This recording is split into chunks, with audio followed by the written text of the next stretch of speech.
Hey, yo. It's the Vandal out. We're about to make history. Tonight gonna be motherfucking crazy like this. Yeah, that is a motherfucking factolium. Hey, yo, peace, Vandals and Vandalups. It's your motherfucking boy Facts or Wax. Right now, you looking at the Vandal Hour Season 3 live on DTFradio.com. Make sure you check us out each and every motherfucking Sunday from motherfucking 12 to 2. We making history. You can catch us on that motherfucking tuning app. You can catch us on that Ustream page, that DTF Radio motherfucking website. And for the people who don't know, you can actually catch us live on our website, which is www.thevandalhour.nyc. Again, you can catch us live on that DTF Radio Ustream page. You can catch us live on that DTF Radio tuning app. You can catch us live on DTFradio.com and our motherfucking website, which is www.thevandalhour.nyc. Tell a friend to tell a friend. We making history. You know it. Hey, yo, fellas, it's poppin'. How y'all feeling? Yo, I'm chilling, man. It's a dope night. Wait. Before I get into that, hey, yo, happy birthday to my nigga EFC. And happy birthday to my nigga Strongbow Era. You heard? Whoa. Happy birthdays. No rainbow. Happy birthday to all those people, but we got a dope show lined up for y'all tonight. It's going down. Basements. We got some surprise guests in the building tonight. Yeah. We also got SR from NBK, a heavy hitter from Brooklyn, who was... Cash Rock couldn't make it. He I out there maneuvering and grooving, doing the things he do, but we'll catch him on the couldn't rebound. make it, but we got some real good people in the building. Y'all definitely want to stay tuned and hear what they got to say. Some legends in this graph game. Tell a friend to tell a friend. Yeah, we trying to set it off for next season. We want to end this year with a bang, the right way. That's right, and we got season 3 starting real soon. No, season 4. Season 4. Shit, end of season 3, beginning of season 4. Yeah, gotcha. It only gets more raw. Do me a favor, crack the main little down. Right there. You hear everybody hear each other? Yeah, I hear everybody. Yeah. It's not low. Nah, Nope. we good. All right, The levels is good. But yeah, man, we got a lot of people in the building. Shouts to everybody. Shouts to DJ Quest doing his thing. Yeah. The Vandal Hour guard Quest is in the building. That's right. Got Swift sitting with us all the time. Matter of You fact, know push it, man. I'm back. Push that line up a little bit. Swift. Yeah. I can't hear. You know, for the people who don't know me in real life, I really can't hear. So, you know, I'm a bad audio technician. I think it sounds okay. It's pretty loud right now for everybody. It sounds great right now for me. Good. That's awesome. I'm good. Did you did the introductions and all that shit, or who you gonna have on the show? Yeah. We introduced SR MBK. Yeah. Bushwick native, original Brooklyn. Yeah, we got a lot of hitters out there, man. The vertical squirtical. Yo, shout out to NFG. Gang. Who gave me a NFG crew shirt when I was outside. I see them outside. Shout out to Over On Ski and shit like that for passing me the NFG t-shirt. We got it up on our motherfucking desk right here. Yep. You know what I mean? So shout out to them, man. We have a lot of people that's in the building. Yes, we do. As they said, Cash Rack won't be in. It's packed like a crack house. But we got a lot of special guests in the building. Yo, it's crazy, man. This week was a crazy week, man. You know, if you watch the news, if you're in tune with that, Wendy Williams, the media queen, fell out on that video was crazy. Her show live on stage while it was live. Did y'all see that?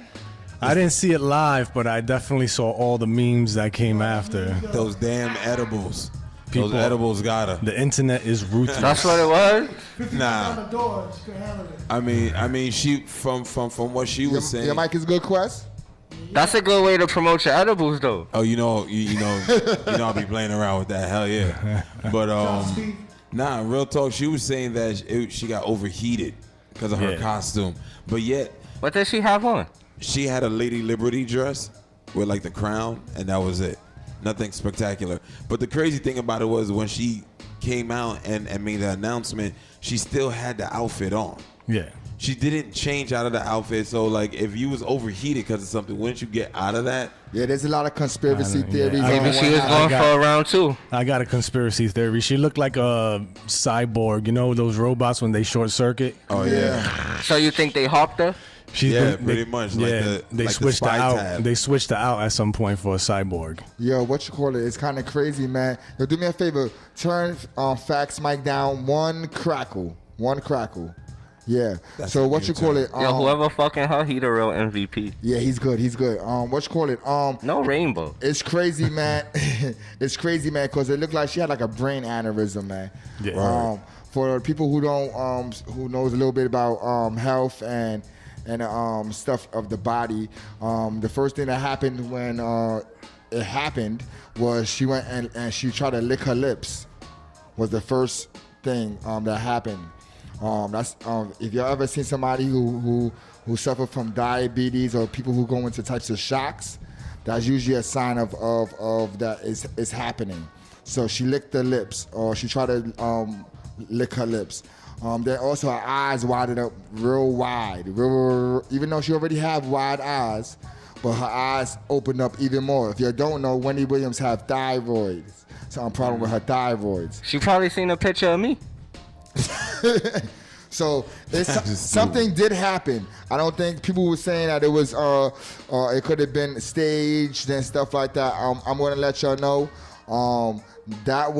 I believe that was real. I don't think that a person like that who her money is longer than a giraffe's neck would have to go through a stunt like that stunt, and be embarrassed by the world. 50 Cent shit on everybody just for a couple of more views. She runs media, if y'all don't know. Well, people are salty at her for a lot of shit that she's released and said in the past, so that's why they drop jokes on her. You know what I'm saying? They done call her. She done call motherfuckers gay, shit like that. You know what I mean? She got fired from her station for revealing the gay rapper back in the day. Facts. I think Angie Martinez put the beats on her before too.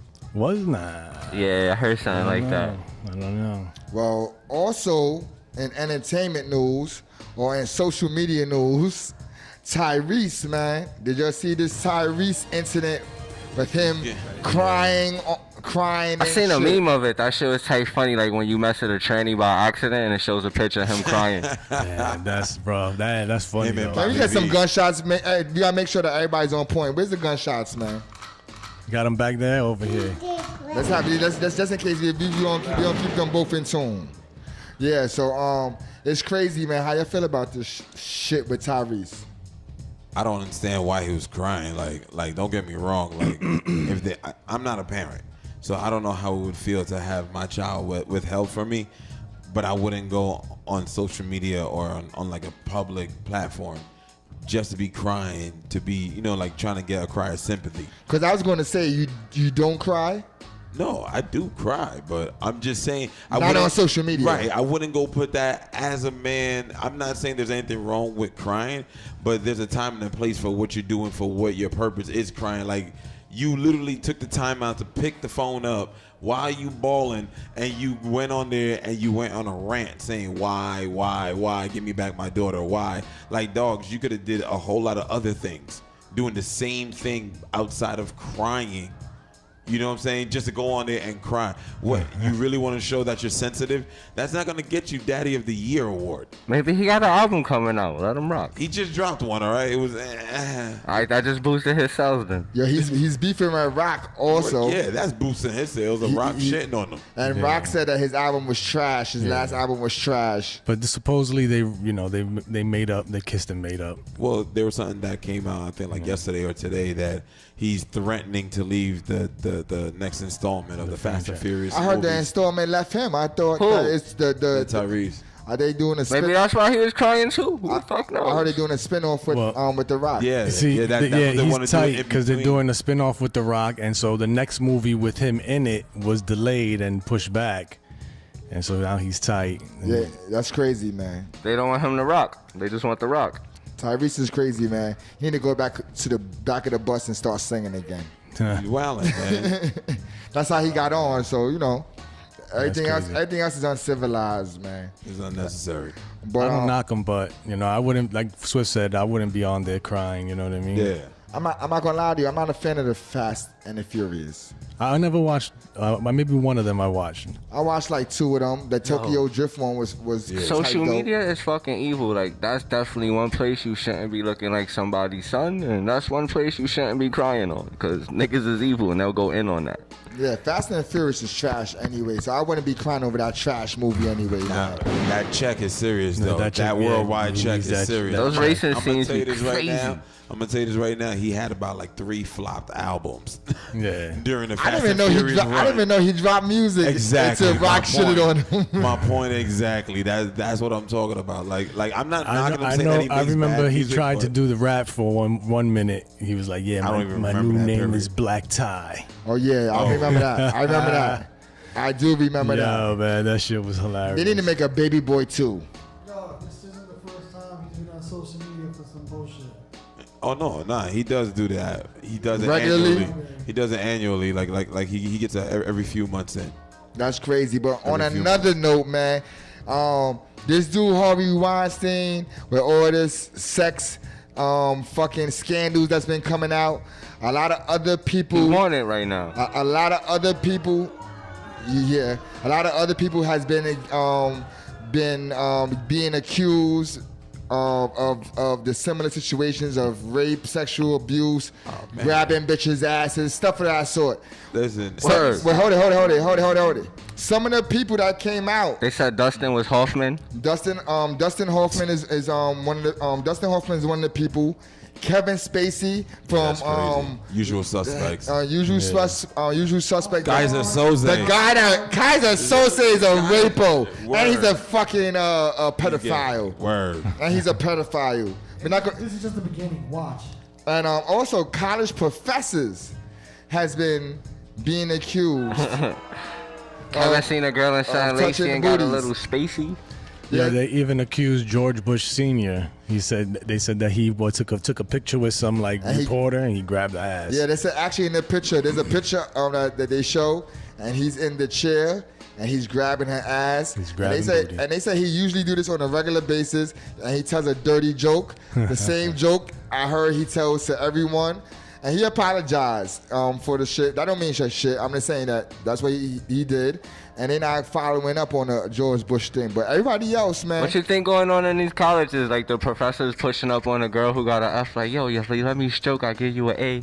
I think that this shit been happening. But that hashtag #MeToo, if you don't know, METOO is the new hashtag. And it's like a lot of women telling their stories about them being sexually harassed or abused or assaulted. Harvey Weinstein now, they pressing charges. New York is pressing charges, rape charges, that he raped a chick from one of the movies or shows that's out right now. I forgot. Oh yeah, they say she's being Paz de la Huerta. Yeah. She was on Broadwalk Empire. Yeah, she was the chick in Broadway on Broadway Empire. Oh shit, Boardwalk Empire. That's right. You know what I mean? So like, it's this shit is getting crazy, man. But you gotta figure this already. Like whoever it is that really opened up this can of worms gotta be powerful and really wants a change to happen, because he went straight at the top dog, and now once this guy goes down, he's taking everybody that he made down with him. Because you notice everyone that watch the pattern is going to be major actors that was part of his productions, whatever he was producing. Watch. I'm gonna say this. That is true. Because Miramax and all them actresses from Miramax is the one that's accusing him. I'm gonna say this. I think this was been happening. I think that it's just that it's just coming to light now. Bill Cosby wasn't the first. I think a lot of actresses sleep with these major producers and directors to get on. This has been happening, but now since they blowing it up, all of them is like, fuck it. You know, let it out. Yeah. This shit is like the graph game. It's always that one nigga's mad who's not getting a pussy, and he gets tight and just flip on everybody. It's not only that. I agree That's what with it's that. looking like. I agree with that, and I also think that because of social media, where you have a lot of anonymity, where people really don't know like you could go through 2 different profiles before you find the actual person who's talking on the profile, and people, without you being able to figure out who's actually who, they could speak their story. But they revealing it now. But these are blatantly. No. Some are. I'm saying like with the actors. Oh yeah, of course. Yeah. They blatantly saying it, and a lot of women.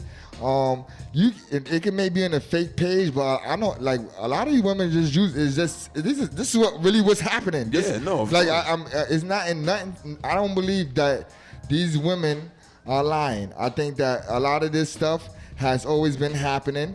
It's just that I think social media just made it easier for a person for everyone to see it quickly. You know what I mean? So before it was happening and they told 1 or 2 people and it stood there. Now you put it on social media, that's 1 million people who could possibly see that, including judicial systems. Right. You know what I mean? So I just think that motherfuckers is getting blown up. But it's crazy, man. I think as I said, a lot of women sleep with these major people to get into position, business-wise, media-wise, whatever. This has been happening. But on another note, man, your man One Eye Willie, aka Fetty Wap. Wow. You're supposed to do gunshots. He got a. That's how I know you're sleeping. That was a good joke. I think that was quite a good joke. That shit was funny. That nigga was playing his pedal to the metal when he got stopped by the police and he got a DUI. Yeah, he got a Dewey. Yo, have anybody here ever caught a DUI? Nah. Thank God. Oh, so you're good. I got possession. Get out of here. Possession. Yeah, possession. That is kind of worse. That's a charge. Yeah, but they both charges though. But what you call it? Fetty Wap. I didn't even know that people with one eye could drive. Yeah. I'm not rolling here. I'm supposed to be getting gunshots. I'm supposed to be getting some drum rolls, something. I think I'm on a roll right now. Hand claps. So he was DWI. Yeah. How do a person with one eye drive? Nah, but I heard he was drag racing with somebody. That's even worse. That's what was taking place, and he just happened to be drunk when the cops rolled up. So wait a second. Were the cops on his bad side? I don't know, nigga. I was gonna say, technically, he can't see one side of the road. Yeah. That's crazy. And then if he's intoxicated, who drives with a nigga like that? He's seen one side of the road two times. Y'all niggas going to hell. It's crazy, man. It's crazy, man. So, pardon me for a sec. Yo, the show's going on, God. Pardon me for a sec. What you call it? Jam Master Jay case has been reopened. Really? Yes. Yes, they reopened it. There's more stuff coming out about Jam Master Jay. One of the things about Jam Master Jay that has come out is that it's been out. A lot of stuff has been out, but they focusing now on witnesses that said something then has changed their story, if I'm not mistaken. It was one of the things. The tape that was in the VCR either was old or it was changed. Well, I'll tell you the story. All right, so because I used to live in Jamaica, Queens right around that time, and I used to rap back in the day. Oh, you been there? And I was chilling with Jam Master Jay. I used to chill in the studio and burn trees with him. And you had to ring a bell to get into the studio. It was on the second floor all the way down the hallway, and he had a intercom system that was 24-hour surveillance recording. He would have to buzz you in. They said that the tape, when they went to investigate it, that the tape had been removed, so they knew it was an inside job. Oh, wow. Yeah, because whoever did it knew where to go get the tape and everything. Right. Yeah. So that's what they were saying. The tape was, they said the tape was, there's a different tape in there than the night of the thing. Oh shit! So that's kind of crazy, and that leads as the brother said, that leads to automatically let you know that it's someone from the inside to know that information. Yeah. They may not tell you who it is. They never dusted that shit for fingerprints. She only had one person's fingerprints on that shit. I'm sure they did. Yeah, they did everything. The person who came in there knew what he was doing, knew where to go and everything. That's crazy, man. I just want to say rest in peace to Jam Master Jay. He was a good dude, man. He was very accessible to everyone in the community. I lived there for maybe 6 months when I ran into him, and I was able to go into the studio, chop it up with him. He giving me advice on my music and everything. So he was a great person, and rest in peace to Jam Master Jay. Imagine the people that knew him. If you could, have that chemistry and he give you that good vibe off GP. Imagine the people who knew him for a long time. So that's crazy, man. Rest in They peace. definitely gonna find out who blamed the Jam Master. Also, rest in peace, Prodigy, who birthday was this week. Facts. For the people that don't know, the brother passed away a couple of months ago. His people, a lot of people still talk about this brother. His music is still being heard continuously. Even more. If not even more. That's crazy. Yeah, even Little Kim was talking about Prodigy on her interview with people from the radio. So, he definitely left a legacy. And besides a rapper, he was one hell of an artist. Facts. Word. For the people that might not be familiar with this part of the show, but this is when we get into The Vandal Hours News. Happy birthday to my nigga Gig CSF. But yeah, Horror and Karma. I heard that shit was crazy. Yeah, shit was Karma crazy, Lounge man. was lit. Literally. Literally. It was packed to the T. Upstairs, downstairs, people from our party was at. The performances was crazy. Yo, we had mad performances going down. I heard man. it was like 30 performances. Yeah, it lasted till like about 3 in the morning. Shout out to COD. Jamila from Checks and Balances. Shout out to Debonair. Shout out to Duck Down was in the building. Heavy. Shucky Ducky. J-Lo YNN. Yo, shout out to Top Dog from OGC. Nice. Right? I said the right name? Yeah. Shout out to everyone who came out. Chuck Chillout was there. We had a lot of important people there on Tuesday, man. It was a success. And make sure you pay attention to everything else we got going on. We moving. At Karma Lounge, man. Shout out to DJ Swift. Shout out to DJ EA, who also DJ'd that night. My brother, good looking out, man. You held me down, Paul. Shout out to our Karma Lounge family too. Shout out to Dave. He seemed upset that day, but the bar did good enough, so I think he'd be happy after he see that number. Yeah, he was good. Yeah. Also, this coming up. It's the Vandal Hour 3-year anniversary party at Karma. Oh, that's gonna be so crazy. Yeah. That is gonna be crazy. Every party we have been nuts. It happens on November 15th, 2017. Remember that day, people. November 15th. Mark it down. Middle of the month. It's gonna be history. Serious. That's an important day. A lot of y'all get your checks that morning. It's All right, so make sure technically- you come through. Come spend it with us. Technically, it's 10 days from now. So Yeah, facts. 10 days from now, make You sure get you that have check. $5 in the ID. I know y'all gonna have it. That WIC check comes in. It's the 15th. That government check will be cleared for you. Yo, who are some of the artists that we have involved with this situation, man? We got motherfucking Coin 2 in the building. He's killing the Bronx right now. We got AC2 in the motherfucking building, who actually was a guest and a co-host up here on the motherfucking Vandal Hour. We got Sec Fink in the building, Sab TDT in the building, SRMBK in the building, James Top, King B, Star TSK, Zeros, Fuchsia, ZA, the OGM General, and more. Yo, the performance is gonna be crazy. We got Stuck B in the building. Yeah. J Star the Prince, man. We got Brooklyn Perry. Miss Exotic. And it's going to be Who hosting this? It's hosted by Kalia Clark. Who's Styling Who, and we got the MC Double AB Oh, the Brody. co-hosting, so it's gonna be crazy, man. Yo, he got a comic book out that's pretty fucking fire. Make sure y'all check that shit out when y'all see that on newsstands. Yeah, so make sure you pull up. It's gonna be a whole lot of other gang shit up going on in there, man. Gang. What you call it? So pull up.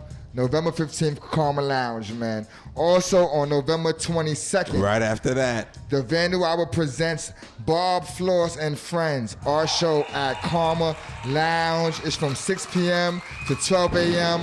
$5 entrance fee. So, We're also going to be celebrating Butter Basic from DTF Radio. She's going to be having her birthday party alongside with us.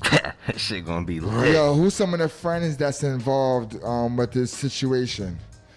I heard Giggles is supposed to be one of the people that's involved. Yeah, we got Giggles, we got Reaps, we got a brother from the Bronx who goes by the name of Sark, and a few others. Y'all gotta pull up to see what's going down. And I think June 457 is going to have something in there. The Juniverse gonna be in the building. He got some heat dropping. Yeah, shout out to the Vandal I regard June 457, who is probably listening right now. He's been a supporter since day one. He is one of the foundations of the show. You know what I mean?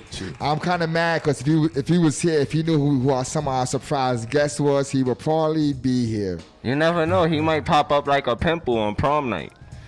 But you know, the Vandal what we gotta do, we like to give back also. Yeah. So on November 20th, man, we got some turkeys for you, turkeys. Checks and balances in the Vandal Hour presents a can and food turkey and canned food drive at Youth Build in Crown Heights. We need 97 turkeys and we need a whole lot of canned foods.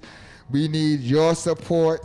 We will come pick up the food or the turkey from your crib immediately. With your help and support, y'all can help us feed 97 families. Yeah, so DM us if you want to be involved. We need 97 turkeys. You hear? We got at least. We got a couple, but we need 97. So help the people, man. Help Some of y'all us, to sell your food stamps, out. But y'all can actually do a good deed. Help us help others. Yeah. Be a part of history. Now, I think this is fact segment. Now, this week on Vandal's Flexing, we featured a few throwback pictures. We featured a picture from a motherfucking highway killer, Jits MC. We also featured a Halloween film from a brother who goes by the name of Bat. And that shit was done in the streets of Cali. And for the people who don't know, he was actually up here on the motherfucking Vandal Hour, saying right across from me. And that's a fact. We also featured a throwback piece from the motherfucking mayor of Bed-Stuy. He goes by the name of LC, and he represents a camp called Fuck from us Crazy Kings. We also featured a motherfucking funny-ass fire extinguisher doodle from a brother who goes by the name of Katsu, and he's wrecking shit from New York to wherever his 2 feet take him. And last but not least, we featured a throwback picture from a brother who goes by the name of Wolf AOK. Now, if you want to be featured at Vandal's Flex, and if you got our phone numbers, you can send us some dope shit, and if you post it, we gonna take it. And you will get some shine on the motherfucking show. Now, if it's some trash shit, we ain't gonna jack it, and if you do send it out to our phone, we gonna throw it in the trash. That's the facts, and I will never lie to you. Now, in regular news, shit is getting crazy. We had a dickhead who rented a truck and he was mowing down people like he was in a motherfucking bowling alley trying to get that pen. Fucking crazy motherfucker, man. Killed 8 people in the city with a Home Depot truck. Yeah, that shit hits me kind of close to home because, like, I do cycling. Yeah. So, like, for him to just jump on the bike lane, it just put me in a super bad place. I'm like, damn, yo, like I got a lot of friends that could have been caught up in that. You know what I mean? And I know a lot of messengers, a lot of Uber, food delivery, bike riders and shit, you know what I mean? Outside of other cyclists. And, like, yo, that's just insane. Like, what kind of mind state through these niggas' head? Yeah, bro. Like you literally, and the thing about it, he did it around when it's like let out for schools. Like that's it was the right by a school. You know what I'm saying? Like he right by BMCC and Stuyvesant High School is all in that area. Elementary school, if I'm not mistaken. That's where they kind of like everything was all shut off at, and that shit's crazy, man. Yep, and then he pulled out some fake guns. They said and started running. Paint guns. He had paint guns. It's surprising that they took him alive. Of course. Sad to say. Sad to say, man. You know, if it would have been a black man, that man would have been taken out before he got out the car. They'd have been shooting in that Home Depot real quick. Nah, man, it's true, man. Yeah, man. I heard that shit wasn't even Home Depot. I heard that shit happened somewhere in the city. I think he had a Home Depot truck. Home Depot, yeah, he rented a Home Depot. Oh yeah, that truck. Yeah, I seen it, the little white one. Yeah, I should have got full of holes if it was somewhere else or another brother in it. But yeah, you know, like talking about that, about, you know, being a black man or even a Latino man. In Jersey, the cops were chasing a suspect and he ran into another car. The cars burst into flames. They proceeded to pull the man out of the car, not the suspect, 'cause the suspect took off on foot. They pulled the man on fire out of his car, the innocent man, and proceeded to whip his ass. Are you serious? Yes, and the cops are all suspended right now, and they're being indicted about this case. And it's crazy, man. They pulled him out and they was trying to put him out, or like they was like really trying to put him out? They was trying to put him out. Yo, real quick, did you hear about the two cops that was indicted on the rape of the 18-year-old in girl? Brooklyn. In Brooklyn, I heard about that. 2 cops. They pulled over a car and they found marijuana and pills, and there was 3 people in the car, a girl and 2 boys. Short story, the boys said, "Oh, this is mine." They told them, "Nah, you could go home." They arrested the girl, put her in the back seat, took her to some secluded area, proceeded to rape her. And yeah, now they're indicted, and hopefully they'll get convicted and thrown in jail for this heinous crime that they did, man. These niggas be abusing their badge and their motherfucking power and shit. Every which way. Yeah, man. That just to like the balls it takes to like do that shit, and you're supposed, it's just crazy. They think they could get away with anything.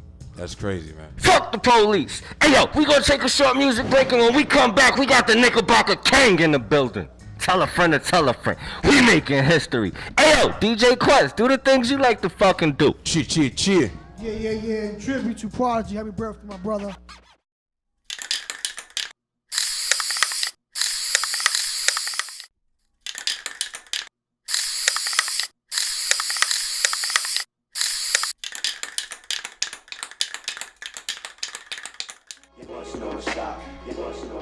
You ready? Alright, let's go time. You ready? Hey yo, peace, Vandals and Vandals. It's your motherfucking boy Fax or Wax, and I'm here with my gang. Tonight on the motherfucking Vandal Hour, we got a Bushwick OG in the building. We got a Vandal Hour OG in the motherfucking building. And he's been putting in work for 20 years plus. He is also one of our 3rd guests from motherfucking season 1 of the Vandal Hour. So, it is my pleasure and the Vandal Hour pleasure to introduce to you the Knickerbocker King, also known as SRNBK. Cheer.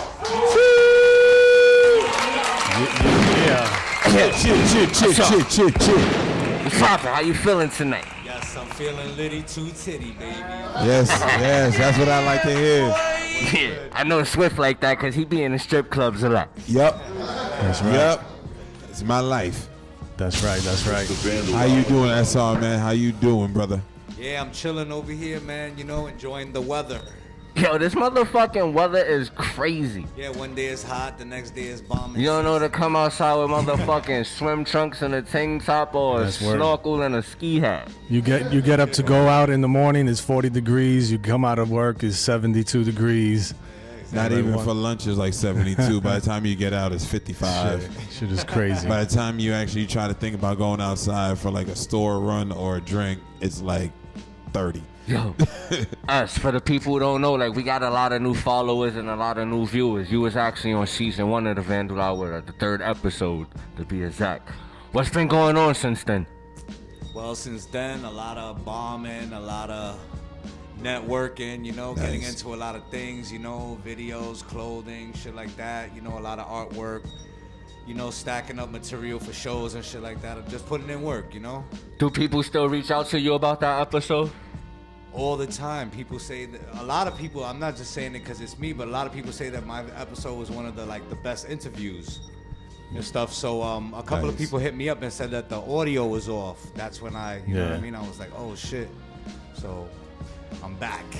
Yeah. The episode is pretty crazy. I was actually looking at that shit like a few nights ago. I was going through old episodes and shit.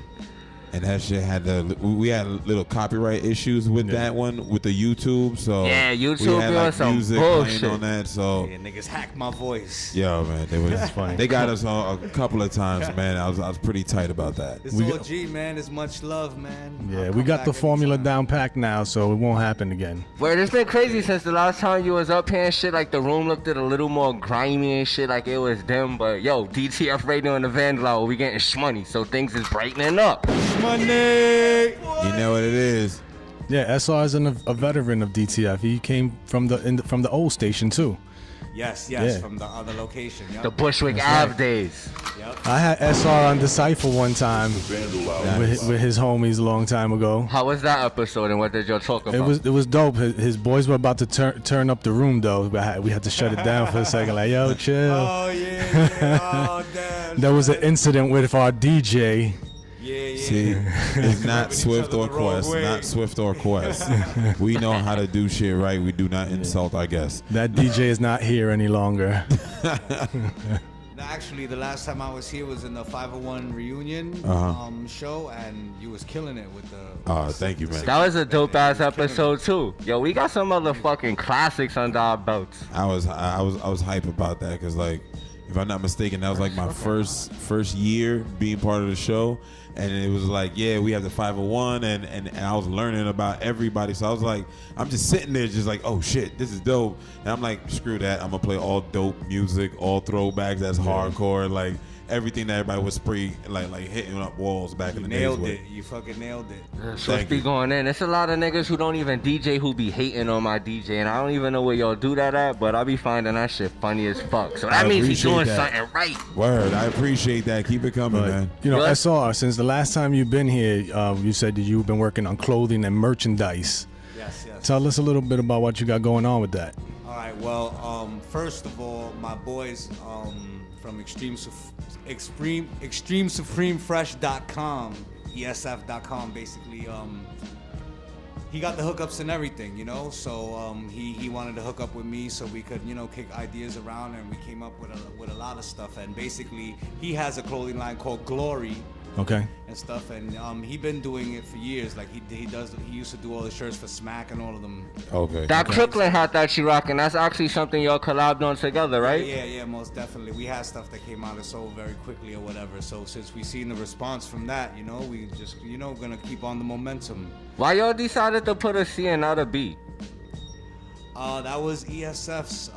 He wanted me to recreate the Crooklyn, Spike Lee. like the Spike Lee. Like Spike Lee, Crooklyn. Yeah. So I just drew this right on the spot, real quick, boom, and we just made it happen. You know So, what I mean? so question with you working with, what is it, EF ESF, Extreme ES Supreme Fresh. ESF, right? Yeah. Check out that website. Was that a partnership, or was that just more of a design aspect, being that you do a lot of art? You know, like, were you more like doing like designing? No, basically it was his, but he just wanted me to put my like artistic view in front of it because we spent a lot of time together, you know, kicking Oh, around creative graphic stuff. director. So, yeah. So he seen what I had to offer, you know what I'm saying? So we're just making it happen right now. And he's doing the Graph Cinema videos on IG. If y'all never seen them.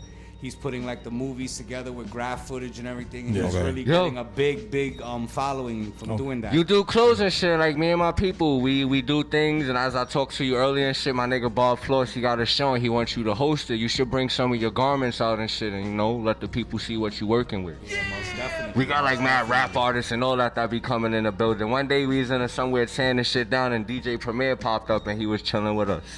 That's what's up. Yeah, Word. So Shit with was your crazy.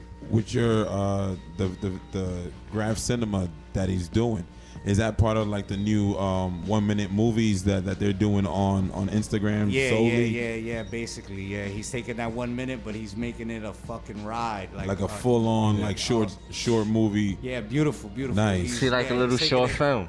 Yeah, he's taking it to another level. What you know? what's some of the footage on there like that you'll be able to see? Like he did so many. Yes. You see like the Yeah, real yeah. raw shit, like the Yeah. classical movies. Yeah, like he'll take classical movies. The real and then New he'll York. Mix it with the graph and Okay. the dancing and all that. Oh, it's nice, really crazy. nice. It's really crazy. Like for all the people who's like trapped in the 90s and the 80s and like they like that real rugged and raw shit, then you that's wanna- definitely something to check If you out. want to see any of them, you could go to ExtremeSupremeFresh.com and you know you could catch all of them. So if he got That's their graph videos IG. up there, all Yeah. types of shit. And you got your clothing that you designed up there as well. Yeah. And whoever wants to sell clothing or whatever and stuff like that, they could hit up ExtremeSupremeFresh.com. Like we're trying to, you know, network with everyone. You Yeah. know, who, you Oh, know, that's pull what's each up. other up. You know what I mean? Got you. That's what it is. It's pretty fucking fresh right there. Now with that, like, if someone were to send a clothing on there, does he print it, or would the artist need to have it already made and they just put it up? That's the thing. We could point you in the right direction on where to go and help you too. You know what I mean? So, all right. So you got connects with the printing and all that. Yeah. So with all levels, you know what I mean? We could basically hook you up. If not, if you already got it smashed down, we could just, whatever we could do for you. We work off each other.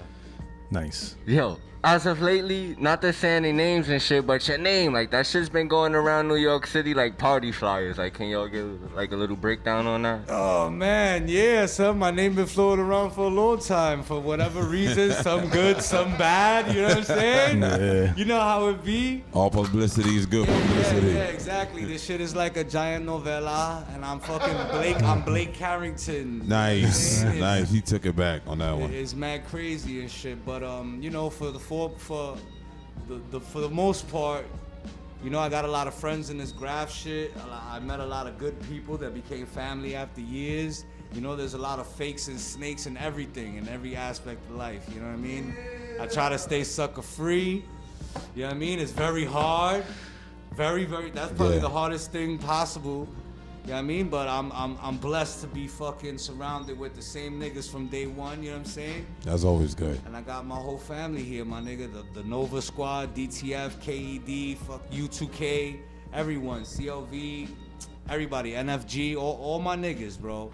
Yeah, it's definitely packed. My fucking co-host, he be disappearing and shit, like Casper. Nigga, bombing city streets, you heard? I went to go pick him up. Like, I went downstairs to go pick him up. I seen, like, New York City 3 Kings downstairs. I seen fucking Ova on ski. My nigga Gorilla Gons. There's definitely a lot of support in the building tonight. Shit is crazy. It's deep out there, man. Yo. Those are my niggas. I thought it was a video being shot across the street at first. That's how I was looking earlier, right? Like, with all the lights and the motherfucking music. I was like, yo, hold on. I heard the hip hop bumping. I was like, oh, somebody shooting a video on the block. I'm like, oh, all right, cool. Yeah. And then as soon as like I walked outside, like everybody turned around and walked right across the street. I'm like, that's not a video.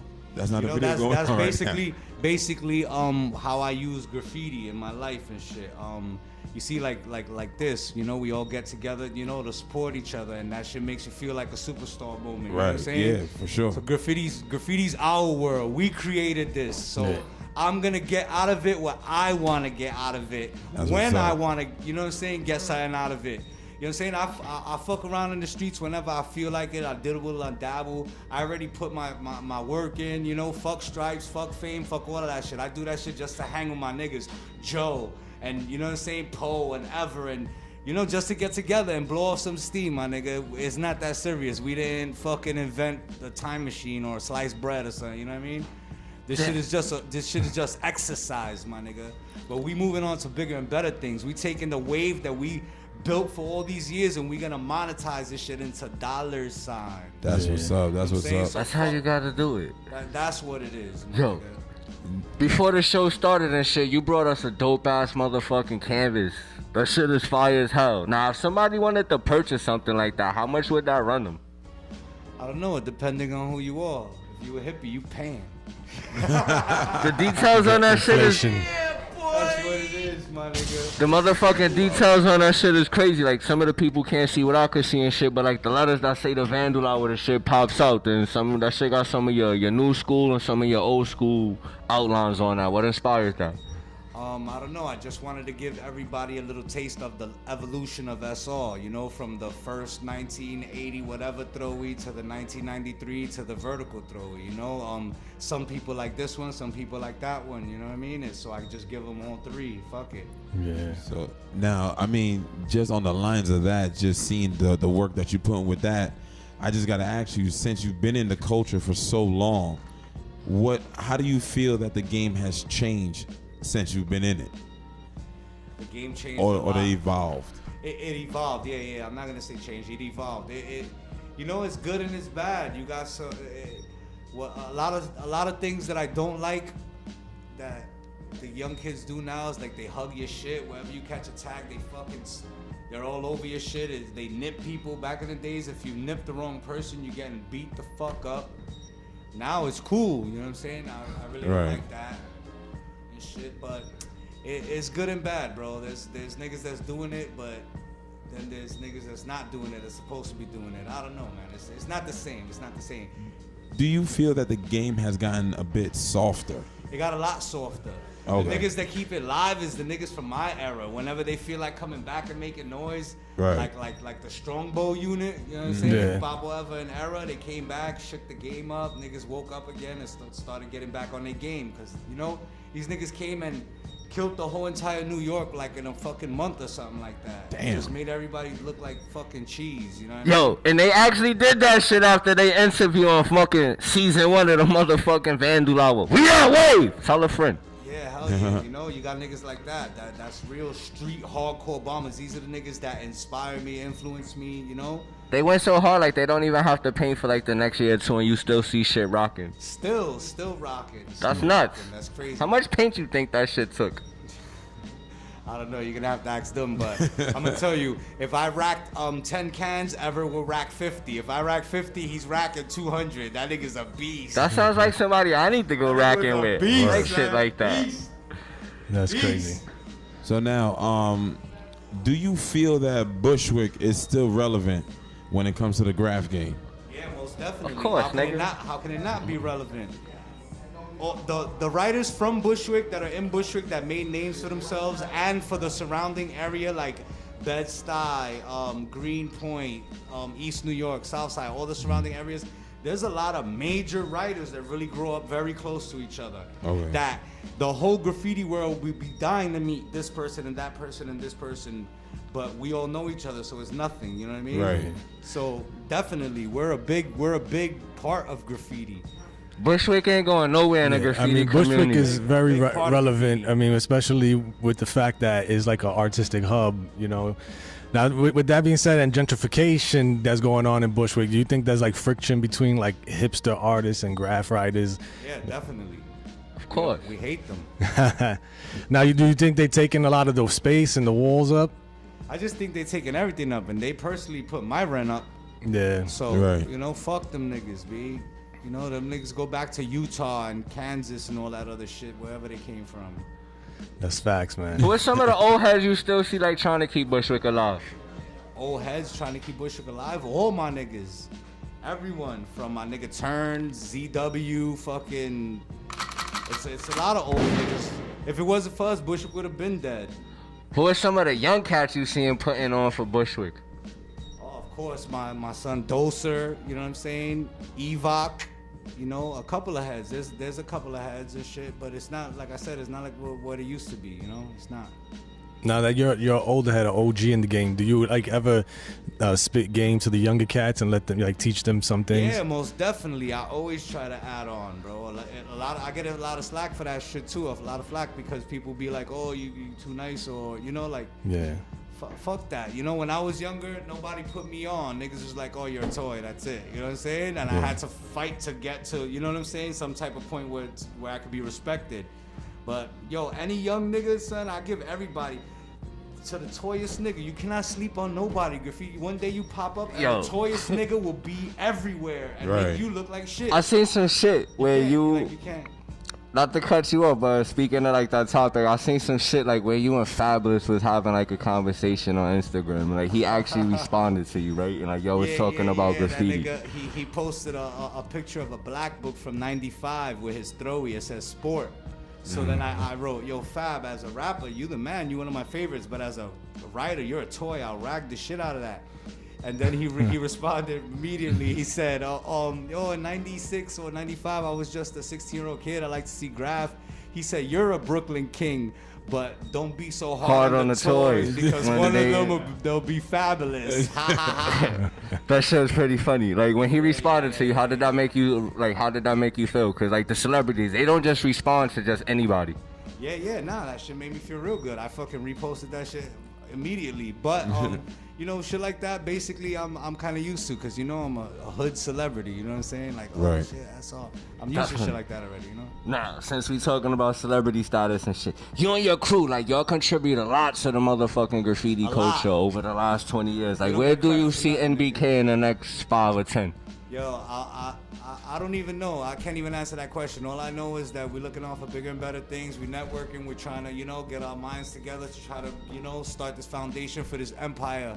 That's what I see in the future. There's going to be some type of empire because there's too much talent and too many connections that we have to not build an empire.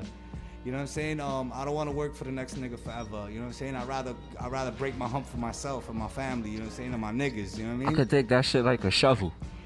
Shit like that. Besides yourself, like who are some of the people that carries the MBK torch? There's so many, like the whole High Life team, you know what I'm saying? Plus my niggas Nico, you know what I'm saying? MBK, fucking Fez, Turn. There's so many people, There's niggas that don't even write that'll carry on the torch. Whether I'm here or not here, dead or alive, that shit is gonna live forever. It's too much love. You know, when you build a legacy, they try to break it down, but they can't break it down when the DNA is already in the cement. You know what I'm saying? You can't wipe that away. That's a fucking fact. Now, talking about the legacy and the DNA, do you guys plan to have a reunion? Yeah, we've been talking about that shit for a minute. It's just, you know, everybody, you know, got real life shit that goes on or whatever. Yeah. We don't have a really time, but that's gonna happen most If definitely. y'all go in the lobby, this shit looking like a reunion right now. Yeah. Basically every Friday when we get together and burn it down, it's a mini reunion. You know Old what I'm saying? fan is like I'm not a grapher, but what the fuck would a reunion of legendary graphers be like? Like, is there just like a wall in the spot where you're like, you know what, we just gonna just bang out on here, just hold that up, or that would be like dope, what would be something that y'all would do for, you know, for a reunion? I don't know. I know it's gonna be a lot of smoking. You know what I'm saying? I don't know, man. Shit, That's a good idea. If you need a DJ, I'm down for that. Y'all already said y'all gonna be smoking in the party. I'm down with it. Yeah, you know, burning it down, fucking around with each other. You know, that's how we get down, my A lot nigga, of black you know? books probably circulating. That's what's up. Not too much shit these days catch my eyes and shit like in the graffiti world, but I see a lot of motherfucking clean trains getting hit. Like, do you pay attention to that movement? Hell yeah, I pay attention to all aspects of graffiti. Before a writer, I'm a fan of this shit. You know what I'm saying? I grew up. The only reason I write graffiti was because of the movie Beach Street. I still haven't seen that shit. Because in the train, when I was a little kid, I always used to see Ghost. And I always wondered who that was. You know what I'm saying? And that shit, That's one of my favorite graffiti writers. Yeah, me too. Ghost. That nigga got a funky fresh style.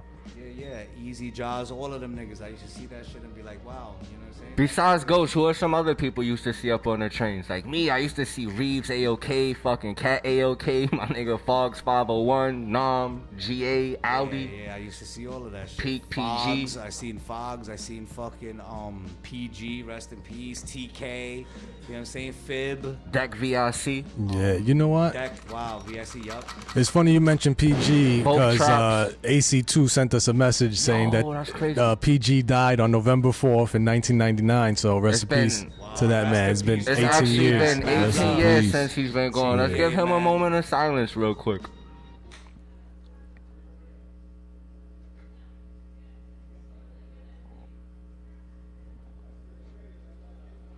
Alright, now let off some gunshots for my nigga.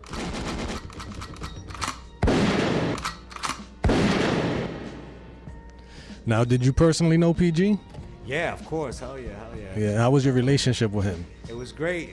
First, I met him because I had beef with some people that he used to roll with or whatever, and he came to my block and he was like, "Yo, SR, I just want to give you props because you making noise with your NBA crew." And I was like, "MBK, nigga." Yeah. And the nigga started laughing and he started talking again and he said it again, NBA crew. But then he winked at me like, you know what I'm saying? Like, oh shit, the nigga was trying to play me or whatever. Yeah. And from there we was mad cool always. He used to come, give us markers. He used to rack all the time and shit. He was very, very cool dude, man. Yo, his mom, she used to make some slamming ass lemonade that had a little pinch of vanilla in it. That shit was crazy. When I heard he passed away, I was actually on Rikers Island and Remo told me that shit and I thought he was lying, but like I made a phone call home and I found out that shit was true. Shit was crazy. Now, besides your crew, outside of your crew, who do you think are some of the crews out there that are repping? That are repping now Yeah, or just that's holding it all down. time? That's holding it down right now. Holding Of it down course, right yo. now. Holding it down right now, man. My niggas HL. You know what I'm saying? The Illy Squad. Hate the laws. nigga Poe. The nigga Poe is going fucking That hate nigga's shit a everywhere. savage. You know what I'm saying? I seen Still that my nigga in my man, neighborhood. Stu, AOB family, you know what I'm Yeah. saying? He's still doing his thing. Fucking I don't know, son, besides that, everybody else, I don't know. There's a couple of niggas doing it, but most of them are garbage. Yo, most people might not know this and shit, but you actually got bars. Like, how did you get into rhyming? Bars. I got into rhyming because I'm Arsonist, the fucking famous Bushwick you remember those Underground. niggas? Yeah. Them niggas got me into rhyming and ciphering, and if it wasn't for them, I would have never rhymed. Yo. Ever. Say word. You remember that one time those you are was my on the niggas. J train? I think you was with Ralph or Rive and shit, and you was going to the studio and you left your contract and I found it. Yes, the contract. Oh, shit. This shit goes way back to the J train when they Nah, still but, had like the What, carts you could what walk was the through. contract about? What's that? It was like a management contract. Okay, or I whatever. got There was some But, shit. He's about to get on for real. Yeah. But when I first started rhyming, that shit like it took off very quickly because the first rhyme I ever wrote was on Tony Touch 50 MCs. Yeah. And Oh, shit. that was hard. That's that that's a big. Yeah, that big was hip hop classic. classic in New York. Yes, and that was the first rhyme that I ever actually wrote. Yeah. And shit. So That's yeah, crazy. We got interviewed for Unsigned Hype. We did songs with a bunch of people. You know, I did beats with Alchemist, all of that shit. Okay. It was taking off quickly and shit, but then you know, shit hit the fan and it didn't work out. Sound like the music business. Yeah, man, that's how it is. But how was it? Like, what was your mind state when you got on that 50 MCs? Yo, that's crazy, bro. The nigga rolled up. First of all, we was performing in a club. And we performed in a club and we tore it down crazy. Tony Touch was the DJ. Yeah. So he comes to me and says, yo, I'm doing a tape. And if you battle my man after the club and you beat him, you could get on the tape. Yeah. So after the club, the whole club went outside and we fucking battled for like an hour straight, back and forth. And the nigga was like, yo, I want you on my tape. Like a year later, I'm just chilling in front of my stoop, hustling krills. Tony Touch rolls up with Killer Priest and Mad Lion. And he's like, yo, what's up? You ready? And I was like, no doubt. We went to the lab and yo, that shit was a great experience, bro. Couldn't That's imagine. what's up, Great man. experience, That's bro. a story forever. Word up, word up. D&D Studio, the legendary D&D. Oh, my man. nigga, rest in peace. I got to fucking record in those booths. It had Method Man's tag, Prodigy, rest in peace, all of them shits. I got to record in them booths, bro. That's what's up. That's what's History up. right there. That's So- definitely history. With that being said, how do you feel about what's going on in the industry these days? What, the music industry? Yeah, the music industry. It fucking sucks to me. It sucks. It fucking sucks. There's no other way to say it, bro. Like, I can't even listen to none of this shit. I can't even understand none of this shit. It just be bugging. It's all the beats, you know? The beats is cool, you know? But Yeah. I don't want to feel like I'm in a club all the time or in a strip club. I want to hear some street shit, you know what I'm saying? Right. Some real street shit. I need to go back. I need to go back to 98 to hear some street shit. Sad. The only nigga actually in this era who brings that street shit is motherfucking Vandal. Oh, nah, there's a couple other people. There's a couple of... Yeah, if you Yo, think you'll if find you some want to hear people. something, I'm telling you, I've been rocking out Apollo Brown. He's a producer coming out of Detroit. Got some hard shit that you swear is like 1998, but it's all new shit. He got an album with Planet Asia. He got a group called Gas Mask. Then we also got there's a dumb load of MCs. Wu just dropped the album. You know what I'm saying? I forgot what's the name of the song with Sean Price on there. I'm not too Yo, sure. it's Ghostface, it's Ghostface, Jizza, and Sean Price, and Method Man on I the heard track. I heard the joint they had with Redman. Yo, That was tough. Yeah, that one is hard. I heard that shit on the radio. Yo, There's S. some shit right now. There's some shit out there right now. Yo, SR. What's the name of the group that you used to get down with? The crew that I used to rhyme with, it was MBK. That's what it was, MBK and shit. And then we used to fuck with U-Crime and shit. You know what I'm I saying? remember them. Yeah. Okay. We actually had you come up here on the show with my nigga F Boom. Yeah. Yo, we got classics under our belt. F Boom did our first song ever. BK Time Bombs. We did that shit at F Boom's crib. Man, that nigga shit. been getting busy Shouts to for F a Boom. minute. Shout out to my nigga F Busy. Yeah. I think you did a track with White Rock one time from the South Side. Yeah, hell yeah. Yeah, White, yeah. yo. I need some beats. White, where you at? White, where you at? Shouts to White, man, still doing his thing. Shit. Dope. One of the engineers. My nigga Swift, if you still do music and shit, my DJ Swift, he actually do beats and shit. He No, does his I thing. do audio engineering. I do the recording. Alright, so I'm not a man. producer. Yeah, I do the recording. I got faith in Studio. you, nigga. Yo, my man from Bushwick, M Train Maine. Yo, he's coming out with some shit. Shit's phenomenal. My nigga, like real shit that you could bump in your car. And, I've been seeing that name pop up on the gram. M Train Maine, my nigga. Watch out for that nigga right there. He's fire. That's the next Just Blazer Beats. Nah, he's not. He's a Yeah, rapper. MC. He's a rapper. That's what I'm saying. I'm trying to find some beats for that nigga. Nah, Oh, okay. So you officially hung it up? You hung up the mic? Nah, I still be writing shit, but I haven't hit the lab in a minute. You know what I Yeah. mean? Because it's just nothing behind it. You know I what got mean? you. But I still write. You know what I mean? That's never gonna stop. Yeah, I hear you. It's never gonna stop. What's the last song that you actually heard that made you want to pick up the pen?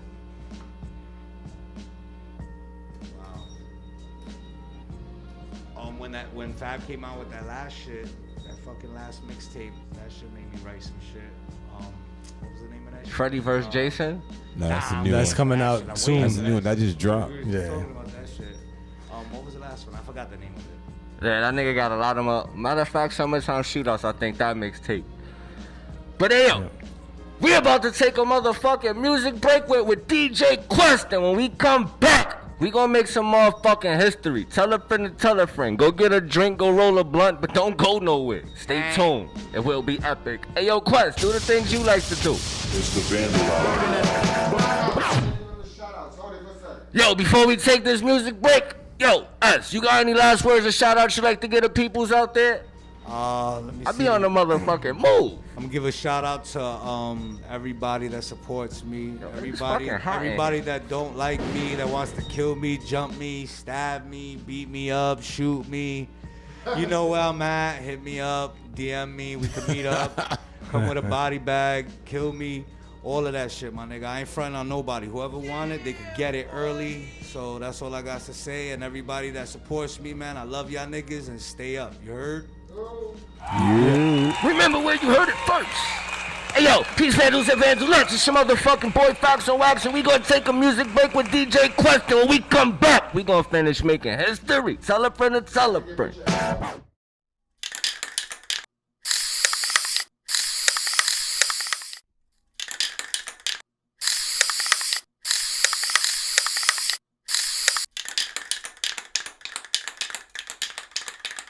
It's the Hey yo, Vandal I Hour. be doing what I do. I be making history. We just had some motherfucking Brooklyn OGs in the building that comes from our side of town, motherfucking Bushwick. But we got some more motherfucking Brooklyn OGs in the building. Some real heavy hitters that got some of y'all motherfuckers in the game. We got the motherfucking TNR boys in the building. We got TK and Big Kies in the building, you heard? Tell a friend to tell a friend.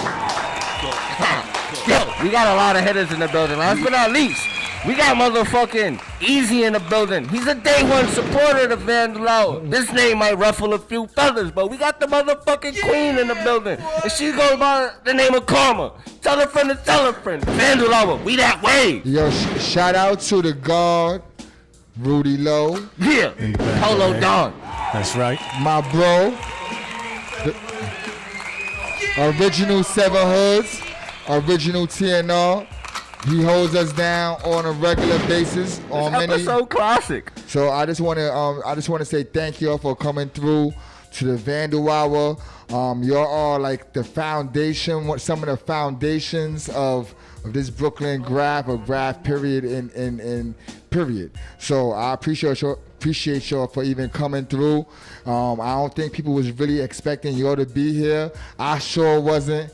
So y'all just came back from a show. How was the show, man? Came off real nice, man. I was real happy, man. Real happy how it came out, man. Real nice turnout, you know what I'm saying? For the people who might not know who you are, can you introduce yourself? I'm Kies 1, TNR, 7 Hoods, man, from Flatbush, Brooklyn. I'm track 2, also known as TK, TNR from Flatbush, Brooklyn. Hey, man. Nice. That's big. That's big. Word up. That's big, man. So the show came off good. Oh, yeah, most definitely. We got to see a lot of people that, Can you move up to the mic guard part my itself? bad, we got to see a lot of people that we haven't seen in years, man, and people that followed us, you know, like we followed legends when we started. We met people that followed us, man, and that we didn't know that followed us, that knew us, man, because of what we did, and still do what they do because of what we did, man. And that was an honor to meet those people. You know what I'm saying? You know I want to keep that Roll legacy up, roll going, up. man. You know this thing need not to stop. Got You know you. what I'm saying? I ain't stopping till my Roll up. legs fall off, my arms fall off. I'm not doing this. You know what I'm saying? It be like that. Yo, when people came out tonight, like, was they window shopping or did people actually cop shit? As far as what, buying shit? Yeah. You know what I'm saying? I made a couple of deals, you know what I'm saying? But at the same time, man, when I came and did this, man, it wasn't really about that, you know what I'm saying? It was all about the love, bro. That's right. Gotcha. You know what I mean? And I really did not expect the turnout to be as it was, you know what I mean? Got a lot of love tonight, man. That feels good, bro. You had the whole house filled and shit. Word up, man. You know what I'm saying? On the real though, the shit that we had, that we presented on the walls wasn't even for sale. You know what I'm saying? When we presented shit that we did back in the 80s on the line, on the train, you know what I'm saying? That can't be, it can't be duplicated, it can't be done again. Word. You know what I mean? And you know, I wish I can go back to them days. Y'all have raw train panels? Oh yeah, we had live, we had shit that we actually flicked ourselves, blew them up, put them on the wall. You know what I'm saying? That show's still going on? Nah, it stopped around 1 o'clock. Yo, let me ask you a question, man. For the people who might not know about TNR, can you give our viewers, because we got a lot of viewers, man, who might not know the history of TNR. Can you give us a little bit of history about TNR and yourselves? TNR, man. I started TNR in 1981, man, at Erasmus Hall High School, bro. Woo! Flatbush, you feel me? I started that with Miser, my brother Charm, my man Rudy Lowe over there, my man Kies right here. You know what I'm saying? 81 and 82, it just took off like that. You know what I mean? And it's gained a big following, man, since then. Go ahead, dog. Yo, this shit was crazy because it was like TNR, you know, we was one of a couple of dudes that wrote, and the niggas we hung out with, you know, they wasn't even writers and shit, you know what I'm saying? And they was like the street thugs, you know what I'm saying? There's a lot of people in TNR that don't even write. That's part of TNR. No doubt. You know No what I'm saying? doubt. They don't even have nothing to do with Graph, man. And I have to You know say, what I'm I have to say that TNR was always a part of the 5% Nation, man, from day one. You feel me? It was straight street. Always, Peace to the God. Always will. You know what I'm saying? Let me say something to you right now. TNR is not part of the 85%, bro. Woo! Okay. No doubt. You know what I'm saying? You are aware. Straight up and down. Now it's the self, bro. On the real though. That's how it is, man. That's TNR, man. You know what I'm saying? Word up. Yo, let me speaking about TNR, where do you originate from? I know you're from the high school Erasmus Halls, which is, I believe that's Flatbush. Right. So you originate out of Flatbush. Right. Yeah. Who was some of the other writers in Flatbush that was happening at the same time? This TNR movement, like who? Can you like give us a visual of the wars of like of Flatbush during that time? Well, as far as Flatbush riders, man, Flatbush writers wise. Oh, okay. Well, for me, you know, I'm a street bomber, so you know that's my first love. So I'm looking at DS3 Spear, I'm looking at DC3, DKE, DT, Moore, UE, Taurus. You know what I'm saying? Cats like that. They came before me. You know what I'm saying? They set the blueprint for me. Those are the cats I looked up to. But you also got some cats that got some mad style, you feel me? Like my man that taught me the fundamentals of graph, my man Magoo too. You know what I'm saying? My man Custom, my man Rec. You know what I'm saying? These are cats that's doing burners on the trains at the same time all these other cats are getting it. And you know, back in the day, I always, you know, I ain't gonna lie to you, man, but a lot of cats slept on Flatbush riders, man. And you know, a lot of flavor, a lot of style was coming out of Flatbush. Still to this day. Still to this day. To this day. To this day, man. Why you think that Flatbush is slept on so much? You think that is location, the fact that it's like kind of like far out in Brooklyn and like people don't go that way? Yeah. Flatbush riders, man, we from the street, man. I mean, you know, at the end of the day, when it's all said and done, when all the graph is over, man, we still on the block. We still represent, man. That's how we work, man. For me, I think we just intimidated a lot of riders outside of Flatbush. Yeah. You know what I'm saying? Because how we work. We wasn't running around with like graffiti jackets and shit like that. You know what I'm saying? And a lot of people, they know about them process. They don't want to give it up. You know what I'm saying? Because most of the motherfuckers out there, excuse my language. Nah, you can curse here. This is the trap right here. The FCC don't fuck with us. Yo, but there's a lot of niggas out there that are known writers that been, and you know, I don't feel good about this, but that's what was going on back in them days. That been vamped by us, man. and we got a little bad history from that. So niggas don't want to give up the props. You know what I'm saying? The reason why I think Flatbush and like places like Brownsville don't get the proper shine that it deserves, and like people don't know about the people who come from these places because it's still dark at night, it's real scary, and people scared to venture off into those parts of neighborhoods unless they got a car. It's dirty and raw, brother. That's why, you know what I'm saying? I'm not a hater of any rider whatsoever, man, but you got cats like J.A. and all them, you know, they getting mad props and whatnot, but at the same time, when I was doing my thing, there wasn't no J.A. tags where I came, you know, in my neighborhood, you know what I'm saying? And I'm gonna say another thing too, when I hit the hood, bro, you know what I'm saying? I hit East New York, Brownsville, Fort Greene, I went deep in the hood. You ain't see all them other cats that's getting these props and these books and all this and that in these magazines. I ain't never see them niggas tags in the hood. You feel me? And I to this day, man, I don't understand it, but whatever, man. I got knowledge of self, bro. I know what I did, man. You mentioned the word vamp, which is a very important word, especially from the past and in our culture. Some kids don't even know what that is. Can you explain to the people who might not know what vamping is? Can you explain it? We know, I know. I know. Some people don't know. Basically, man, vamping, man, is going in the layup, man, and taking another rider's shit, bro. His cans, his money, and anything else you like. Right. It wasn't even nothing personal. It was just part of graph. Yeah. You know Yeah, I mean, we could have got vamped, but Word, let's like this shit, like T&R, man. You know, we ran the shuttle layup. You know what I'm saying? That's right in our backyard. I mean, there shouldn't be no other way, right? True indeed. You know what I'm saying? So if I catch you down there and you ain't got permission and you ain't down with the crew, I'm sorry, man, you a Vic. That's how I'm down. It's either vamp or get vamped. I mean, you know what I'm saying? Yo, check this out, man. There's layups, man, in New York City back in the day. For instance, 175th, man.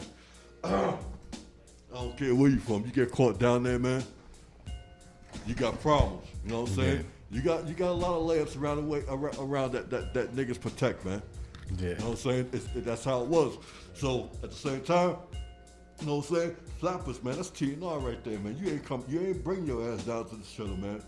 Or else you go, you know, if I don't know you, you're gonna get touched. You ever have vamping going wrong? Say it again, though. You ever have vamping going wrong? Like you went to go vamp another rider and it was police? Well, it's like this here, man. I went up to me, Miza, dude named Cruz, another cat. We went up to Bedford Park, and we went up there to start some shit. Excuse me. And make a long story short, we wrapped a few cats, and we stayed in the yard. We kicked them cats out the yard. They went straight to the police station, and you know, we stayed, which we shouldn't have, but police came in. Police came from this side of the yard. There's a barbed wire fence right here. They swung a car around on this side of the yard. Had us trapped. So we had to climb up the fence, and the fence had razor ribbon on top, and we had to straddle the fence. And we jumped down, zigged out the cop that was down there, and split up. You know what I'm saying? When I jumped down, my hand caught the razor ribbon, and it split. Ooh. You know what I'm saying? So I'm in backyards trying to hide and shit, man. And then my boys, they went their way. Make a long story short, we all went down for robbery. We ain't go down for trespassing. We ain't go down for graft nothing. So All cause you took some punk ass nigga paint. And they snitched. Right now, I definitely would love your opinion on this. Right now, there's a clean train movement going on, reemerging right now. So, trains are being hit. They are rolling. Do you think that with these trains coming out now, that it would diminish the old history? Because like the trains is like for the first and second generations of Grab. That's kind of like they hold on tight to that. Do you think that with this new emergence of Grab happening on the trains, that would diminish what happened in the past? Nah, that you can't never take away what already happened. You can't do that. You know what I mean? And we you know, I'm not even gonna say me. I'm talking about people before me pioneered that shit. You know, you can't. You know what I mean?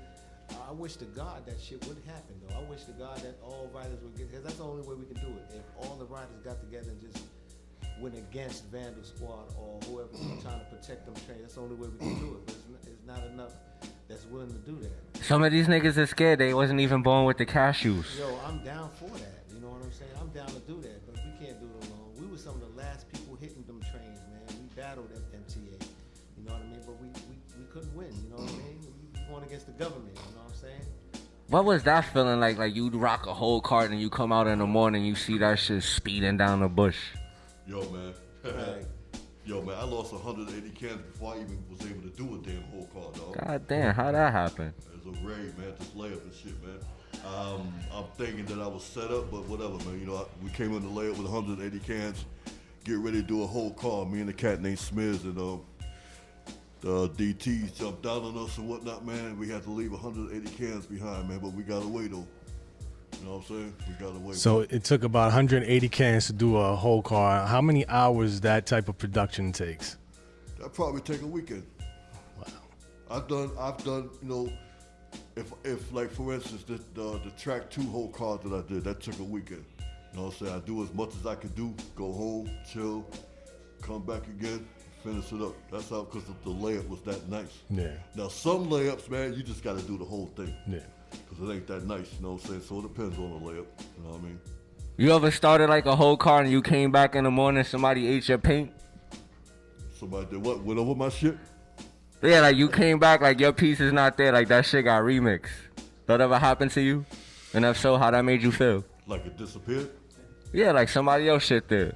Somebody went over it, you saying? Yeah. Like pretty you much. know how like you see now in graffiti, like you do an unfinished fill in the street and like something might have happened, like you painting this shit, like you either had to dip or like as you said, like you go home, you come back in the morning and it's something totally different from what you left it there. Now check this out. Now if you talk about the same exact wall, somebody came and just Yeah, like that same exact cart that you was painting last night and you came back in the morning. I might catch some feelings. I might catch some That feelings. never happened. It never happened. It never happened to me. But at the same time, I have I bombed the F's this one winter. I bombed the F's and we bombed and we ran out of paint. So we knew we had to come back the next day and finish up the bomb. When we came back, a few riders they thought they thought that was all we had. So they thought they was gonna nip us. They thought they was gonna go over us here and there, little nips here and there. They didn't think we was gonna come back. We came back, we seen that shit, like, ha ha ha, all right. We fixed all that shit, and we nipped this shit. Right? Nah. But check it, so they didn't come back. So here comes Monday, now it's running. Them cats is thinking like, you know what I'm saying, they got one up on us. When it started running, shoo, they caught mad feelings, didn't they, man? Yeah. Before y'all came in the building, like I was just talking to SR and BK, and he told me like when people used to nip his shit, he used to fuck them up. Like what was the repercussions if they did that to you or one of your peoples? Say that one more time now. Like SR and BK, he was just in the building and he told me like in his days, like in the 90s and shit, like when somebody used to nip you, like you used to catch them and fuck them up. Like what was the repercussions in your era? Oh, Lord, man. You want me to take that one? You ever ran down on somebody and gave him an atomic wedgie? Well, it's like this here, man. The way I was bombing, you know what I'm saying? The way I was bombing the streets and everything, man. Basically, I had a lot more tags than most cats out there, right? So boom, most cats that tried to go over me, they had maybe, compared to my shit, what, 5 to 100. Yeah. Know what I'm saying? It ain't worth the time or even putting the effort into What trying I to would- cross this motherfucker. Word out. up. And What you I would gonna do- lose because you got a lot of shit out there. Word. What I know would the do- feeling. What I would do if I see my shit crossed out or some petty nigga trying to start some shit with me, I would come back and I would put my tag right there. Next to it. Now let them see that I seen that. I see you. I see you. But I'm not gonna give you the satisfaction to cross out all my shit. Point blank. You feel me? When all I got is like 5 of your tags and that's it. And I got 100 tags running. I'm not, you know what I'm saying? Go ahead. We see you when we see you. That's how we deal with that. That's how that we shit ain't goes. wasting paint on nobody, you know what I'm saying? That's how that Back go. in them days anyway, it was respect, man. Niggas ain't gonna be, they know who they dealing with. These new kids don't have none of that shit. Like, they nip your shit, they go over your pieces, they disrespect the dead, they crazy with it. Ain't nobody busting heads no more. I feel like this, man. You go with my shit, I'm not gonna give you the satisfaction of a war, but at the same time, I'm on a network. I'm gonna make phone calls. What's up? You know this cat? Oh, you know a cat that know a cat that know that cat? All right, let me get that number, man. This is before internet. This is before cell phones, everything, man. And eventually, it might take 6 months. It might take a year. I'm gonna roll up on you. What's up, man? You went over my shit, bro. Blah, blah, blah. It ain't gotta be no bullshit cross that wall. What do you want to do? You want to squash it? You want to throw your hands up? Either way, I didn't care, man. How you feel about, since you're seeing a lot, how you feel about the state of the culture these days? Go ahead, dog. It's a big change, man. You know what I mean? And I don't want to say it's evolution, because evolution to me is progress in something that was, But I mean, I respect rap. I'm glad it's still going on. It's just very, very different. My thing was trains. You know what I'm saying? And nowadays it's bombing. So I'm gonna pass that over to you, man. I think, man, for me, man, as a bomber, and I consider myself a hardcore bomber. Back in my day, you know what I'm saying? Riders took pride in their tags. They took pride in their throw-ups. You know what I'm saying? If your shit wasn't on par, you don't put that shit out there on the street. You know what I'm saying? That's your brand. You know what I'm saying? That's you, without you being there in the physical. You feel me? So today, these new kids get mad when you tell them that shit. Me and my man, we rolled around Brooklyn for about 2 or 3 hours, man, and like I'm just shaking my head, like, yo, your niggas is bombing. I give you that, but yo, man, these tags, these jobs, ain't nobody taking no time to, you know what I'm saying, rep themselves the right way, man. You know what I'm saying? Look at this, look at this here, man. My man said, that's taking pride in your throw up. You know what I'm saying? My man, his tags. That's what it's all about. Motherfuckers is just putting anything out there, man, and expecting to get respect and whatever, man.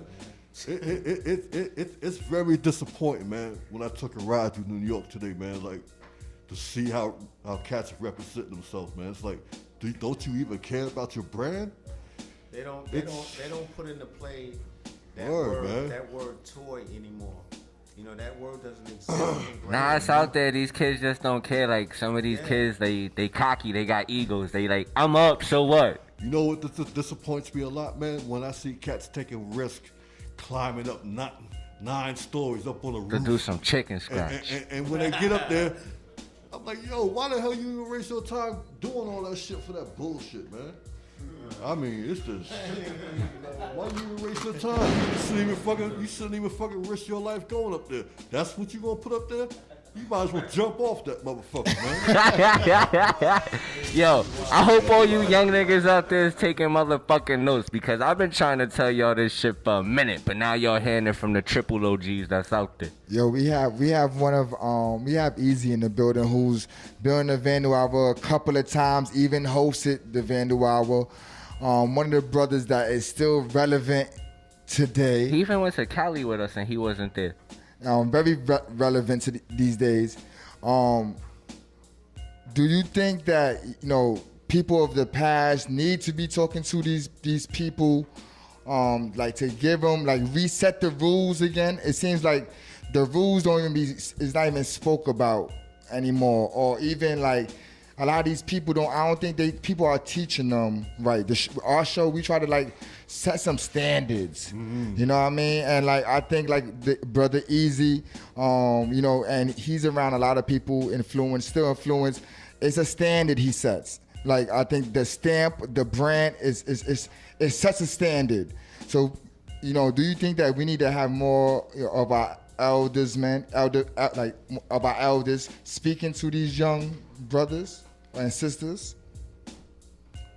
I looked at graph today, man, and I come to a lot of conclusions, man. And One of them was, there ain't nobody out there teaching these cats, man, because it wouldn't be like that. Yeah. On the real, when I was bombing, I had cats willing to teach me the fundamentals of craft. You know what I'm saying? I embraced that shit, and I knew without a doubt, man. When I put my shit out there, it's gonna be thorough. You know what I'm saying? You got cats out here that just don't have no mentors, yo. They ain't got nobody teaching them the real shit, man. And ain't nobody telling them that this shit is whack. You couldn't put your shit out on the street unless your shit was top notch. Word up, man. You couldn't. I practiced and still ain't got it how I would like to have it. You know, to get it out there. You know what I'm saying? They just get a name and start throwing it out there without any practice. And them designers and black books came in handy back then. This wasn't some old shit you do just to put some color. That was practice. You just read my mind. I said the black book was a practice book. Now people who don't even use a black book, it's straight to canvas. Straight to canvas. I think the black book, I rarely see black books in the sense that how we synced it back then. I think it's straight to canvas. I think more people are doing straight from canvas to the gallery. They start writing not only canvas. just straight from canvas. Canvas is wild, man. I mean, I all pay homage to canvas, but I mean, graffiti belong in the streets, my nigga. This man right here, man. When I learned how to tag a name, man, this dude told me, yo, man, get you some Crayola markers, man, and just keep writing in magazines. On the floor of a magazine is tremendous. You got those panels, panels and shit. Just keep bombing them. He said, don't hit the ladies though. In the Playboy books and shit. Don't hit my ladies and shit. But it just, you know what I'm saying? Just, and I kept doing it over and over. Still ain't got repetition. Since you're all from Flatbush, who are some of the other after your did your thing? There's a lot, like I see a lot of dudes, more of my generation who pushed the TNR 7 hoods. Who were some of the people that came after you that you feel like really represented for Flatbush? Ooh. After us? Damn. Who was left when we left, man? Hey, man. Huh? I can't call it, man. I can't really call it either, man. Somebody girl calling them. Post, right? Yeah. Yo, click that off, man. It's done. Yeah, man. I don't know, man. Damn, man. That's a hard question. I mean, I left in 91. Magoo was still here. Yeah. He represents. We all bounced, man. It wasn't a lot of writers that came out of Flatbush like the Bronx, and it was very few. And probably that's why we feel the way we feel about it, man. That's about a good that style, man. That's a good question. That's what I want to know.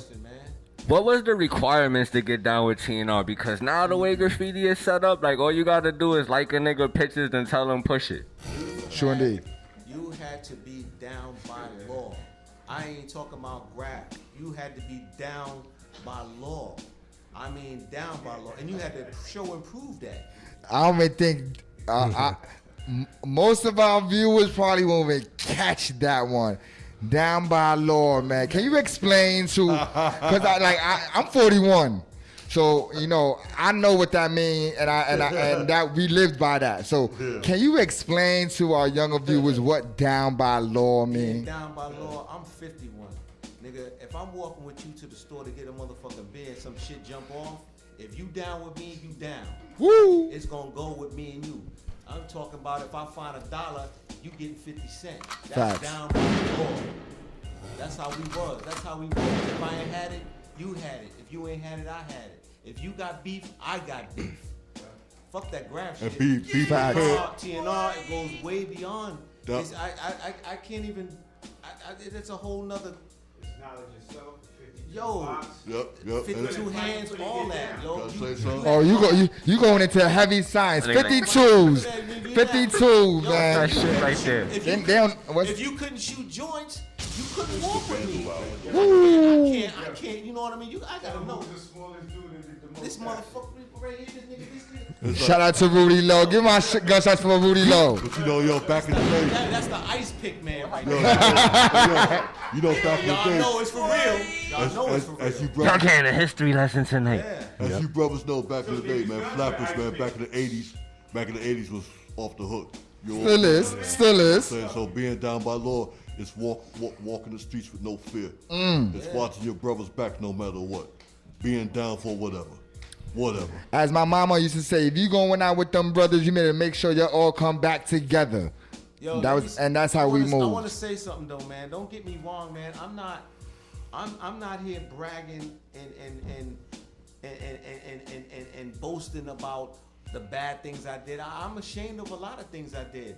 But I'm just you asked me a question, I'm giving it to you raw dog. Yo, that's how we want it. That's how it was. And I wish it wasn't like then. that. I wish we all could have hold hands and skip the loot through the fucking grass. That shit ain't gonna happen. Like that. Niggas was coming at me. And niggas was saying? dying, man. RB3. Shit, you know what I'm saying? He died and shit, man. Cass was dying, man. Cass was getting shot, man. Brooklyn was wild back in the day, man. Fellas. It was crazy, man. We had to have a family to protect ourselves and what little turf we had. You know what I'm saying? That's how it was, man. That shit with them warriors and gang shit, that shit was for real, man. Fellas, in your eyes, I was a motherfucking skull, man. Woo. A baby skull, man. Fellas. That ain't no joke. My mama was a Fort Greene chaplain. I dig it. You know I know. Alright, we're about to get into some gang shit. I know. You know I know. New York. You know I know. Yo, fellas, in your eyes, like, how has New York City changed from the motherfucking 80s to now, besides crack and K2? I ain't gonna answer that. Nigga said pussy? That shit's fucking watered down like a motherfucker, man. What, the crack or the pussy? All of it. The women are outstanding, bro. Ooh. Yo. The woman, Boy. Me and this nigga was bugging. The women up here, bro, right now. Yo, back in the day, women when they wore the spandex, they used to cover it up with a shirt. That shit, bro. Oh, like they hide their ass? They walk around now with pride. Shout out to the girls who blocked their ass. Strong women with pride, and that's cool. You know what I'm saying? That's cool. But back in the days, they couldn't do that. Cause you got 30 motherfuckers running up on what's the, Hey, yo, ma, what's your IG? Yeah, man, all that, the blah, blah, blah, and all that stuff, man. And ladies ain't trying to hear that shit, Let me say something to you, too, man. What up? One thing I observed, there ain't no more B-boys walking around, man.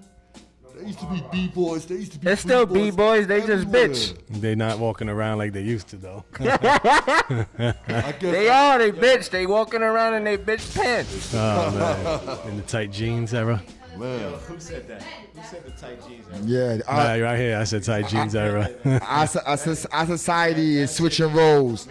Our society is switching roles. You got the men becoming feminine and you got the woman becoming masculine. They flipped Usher's phrase when he was talking about trading places. Like, he was talking about he's talking about in the streets, not the streets. Now, fellas, in your eyes, how has graffiti changed since the 80s till now? Watered down. Cats just don't take pride. Cats don't take. Well, you know, you ain't got no more trains to bomb. Yeah. That's gotta be fucked up for riders that can't do it like we did it. It's gotta fuck with them, man. It will fuck with me. That damn, these cats got to hit trains, man. I can't even hit them motherfuckers, man. I feel very fortunate, man, that I was blessed to be able to hit trains, man. At the same time, like I said, cats is not taking pride in their tags. I'm not even talking about pieces, man. They got the heart, T. Cause I see they got the heart, but these damn. niggas is bombing shit on the real. They bombing shit, but it's not like it's like you wake up one day and I'm gonna write a spot. And you just go out there and do it. We spend hours and days trying to write that spot to get it. So when I put it out there, niggas gonna be like, yo, you know what I mean? Not shy away from this shit. You know, the shit don't stand out. You know. You cats need to understand, man. We practice a lot, bro. A lot. It was very strategical too, man. Like my Yep. man Easy right here. This nigga hit a tag and take a whole gate. Niggas ain't doing that shit, man. And he'll spend time to take that gate and hit the one right next to it and do the same motherfucking thing all the way down the block. Niggas ain't doing that. Bitches too. Yeah. When I was on my savage shit painting heavy, I used to do shit like that too. That shit is actually fun. Now, if this motherfucking train movement came back into style, would y'all partake in the turn up? Definitely. Yeah, I'm there, man. Definitely. We Tonight. can go hit one right now. But it take a lot of us to keep doing that, like I said earlier, to keep that going. You know Shout out to CT who was actually bringing that movement back type crazy. Right. But we will never ever be able to hit the trains like we did before, man. Why is Especially- that? There was no gates, in none of the that day- shit then. Well, in the day and age of terrorism, man, it's they watching the things now, man. You know what I'm saying? It's not like if we can sneak down there and do shit, a terrorist can sneak down there and set shit up and fuck the whole thing up. And that's what NYC is doing today. You know what I'm saying? A lot of cats will, it's all about, no, it's all about, man, the world is in a different state and they protect it.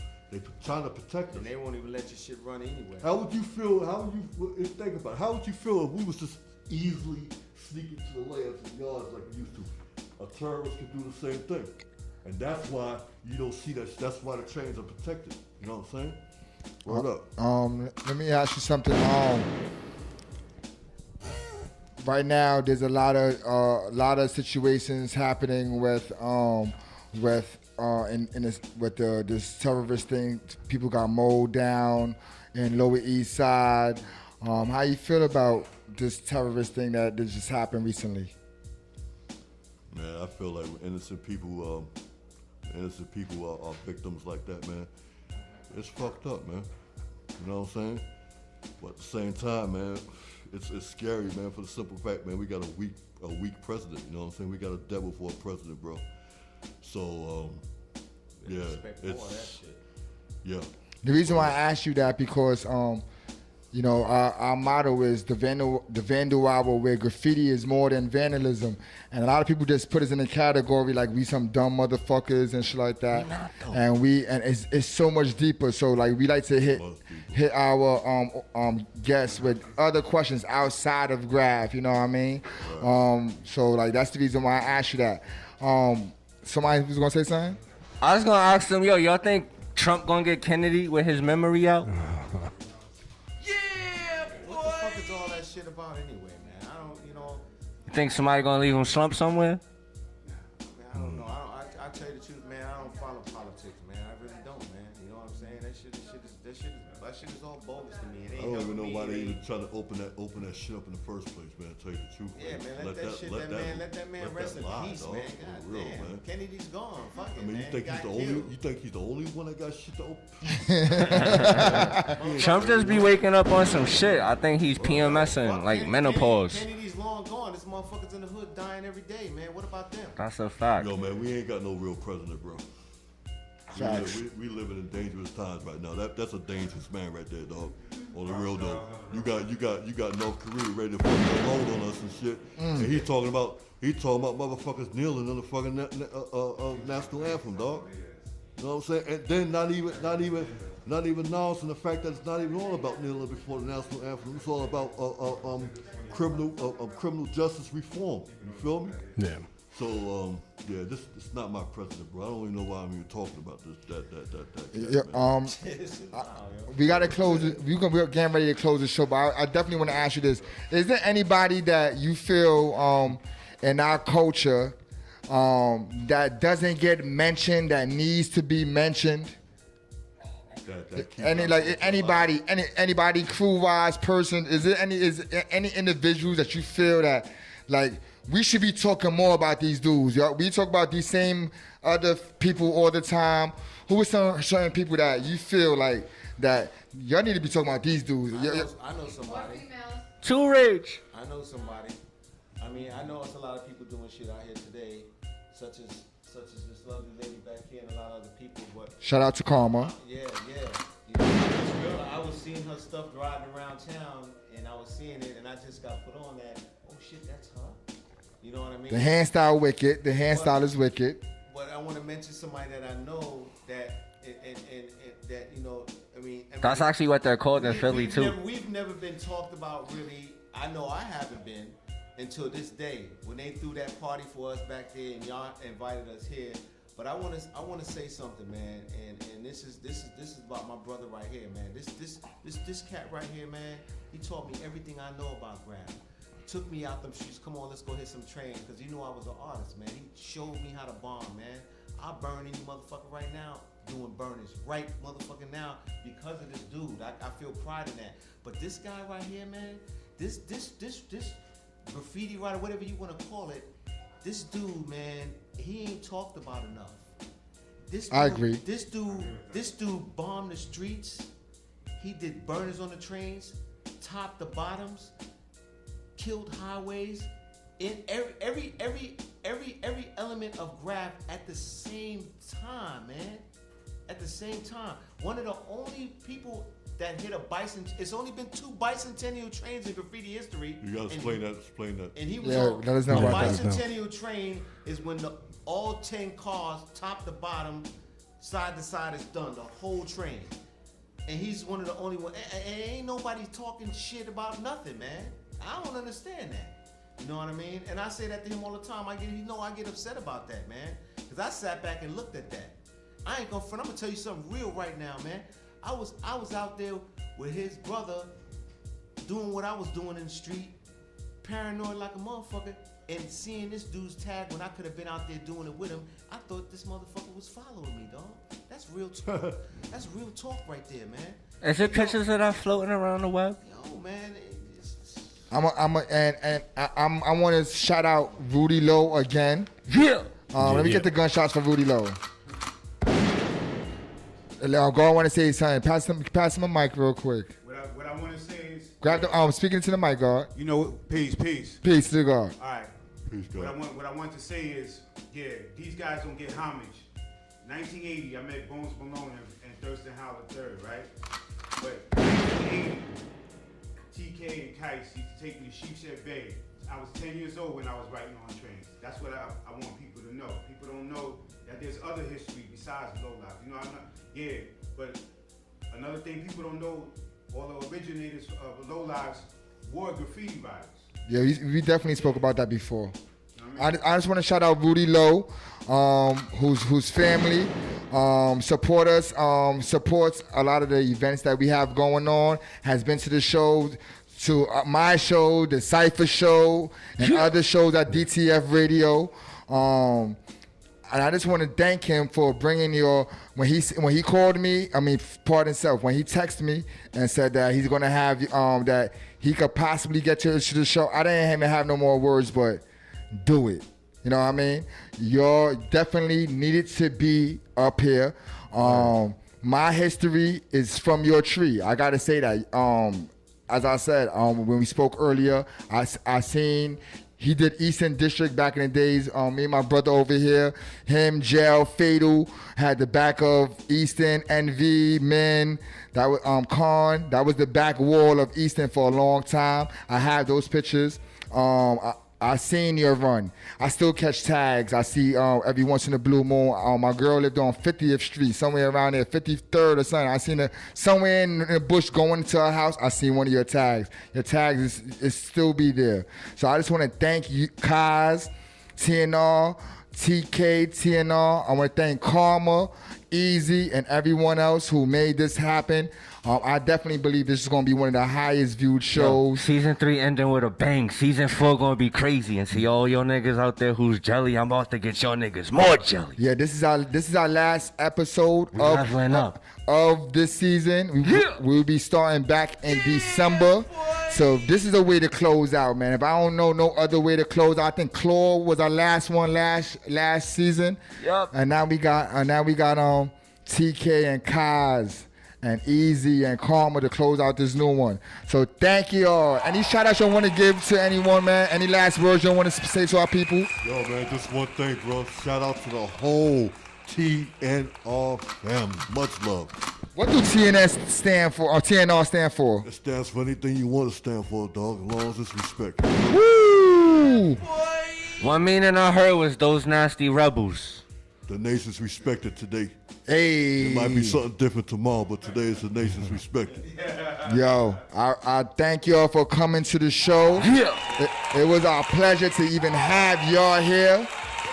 This show will be up by next week, guaranteed. Yo, we ended season 3 with a bang. You know what the funny shit is? Like, my baby mom's her motherfucking birthday was this weekend, and she tried to get me the cancel, and I had to dub that shit. Yo, I'm gonna shout out SR. That was history. I want to shout out SR MBK, who was here first. Shout out to the whole MBK crew, 501 Fogs, and all them that pulled up. This was a great season ender. Shout out to Rudy Lowe. Shout out to everyone in the building. Once again, I'm Mathematics. That dude is Facts on Wax. That other crazy Puerto Rican dude. That's Mr. 13. And we got Swift over there. We got Quest over Strip here. Club Swift. And shout out to the whole Vandal Hour team. Our 3-year anniversary is November 15th. That's Karma gonna be Lounge. nuts. Pull up. Peace. Shout out to my nigga ZW in the motherfucking building. Oh, yo, pardon self. Shout out to ZW, man. And once again, happy birthday to all my niggas. My motherfucking homie EFC, Gig CSF, Era, U2K. Kies, talk your talk. Yo, I gotta give a shout out to first of all the whole TNR family down south that I roll with nowadays. So that's where I live. I want to make a shout out to my brother Piena, man. I love you, man. Word up. Yeah, I hear a lot of good things about that dude. Sem 2 from Tats Crew. We all down there. We rocking BRs, Riot from Walnuts. You know what I'm saying? We down there rocking, trying to keep shit going, keep shit alive. And enough love to this organization right here, man. And I apologize if I offended anybody with my mouth. I know I could be a little bold, but you know, I try to give it as raw as possible. Ain't no shade, man. I don't apologize for shit. That's my man TK, man. Sorry. Hey, yo, Freckles. Rap is my life. Yeah. Philly in the building. Let's get some shout-outs from the prom. Hey, yo. Shout out to my honey dip. Shout out my whole squad, KIW, Kingston Ward, North Philly, Badlands, Uptown, Pat, Donald Ness, James, York. Everybody, KIW, North Philly. Hey, yo. Shout out to my honey dip. Shout out to my pretty girl gang. Shout out to all the motherfucking supporters. Shout out to my motherfucking Vandal Hour family. DJ Quest, DJ EA, DJ Swift, Mr. 13, Mathematics, Sos the Ghost. Shout out to motherfucking Checks and Balance. She's the queen behind this thing. You heard? Tell a friend to tell a friend. We making history. June 4, 5, 7. I see you, my nigga. Hey, yo, peace. Have a blessed weekend to each and all.